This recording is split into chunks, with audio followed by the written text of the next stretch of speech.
Joining us now is former Police Sergeant Mark Sherwood. Mark, thank you for being with us. We wanted to talk to you about what's happened in Uvalde, but we also know that you spent more than a decade with Tulsa's SWAT team. What is your reaction to what the community is dealing with there now?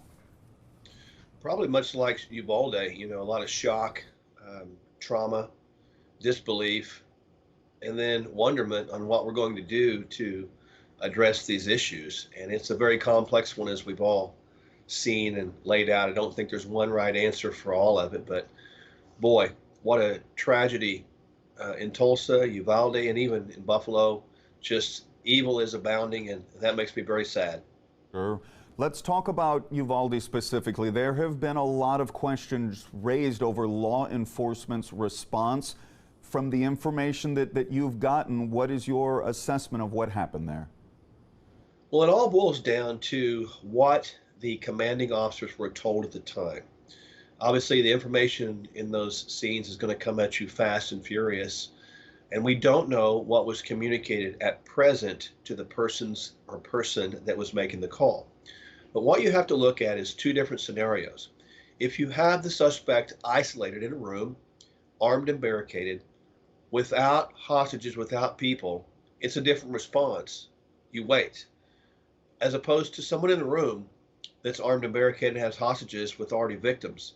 You don't wait. You go right on in there, and you know that it may cost you or your friend's life, but you have to eliminate the shooter.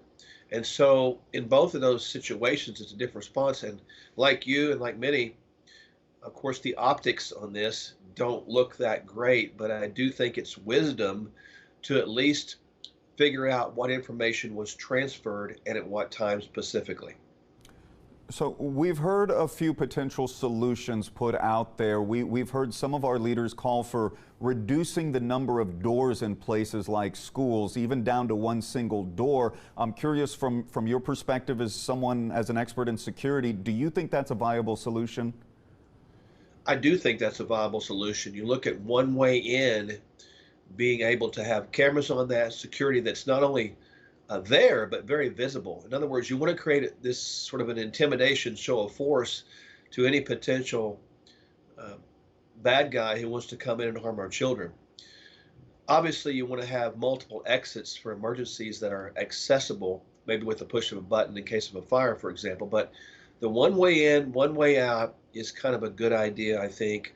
And obviously, I was in Israel several years ago and saw the way they guarded schools, and they guard them with the military. And so the idea is you can't have our children. If you get our children, you get our future. So whatever we do at this point, we need to take extreme measures to protect these children, because this pattern we're seeing absolutely cannot continue. We certainly agree with you there. Mark Sherwood, thank you so much for being with us as we continue to talk about this very important topic.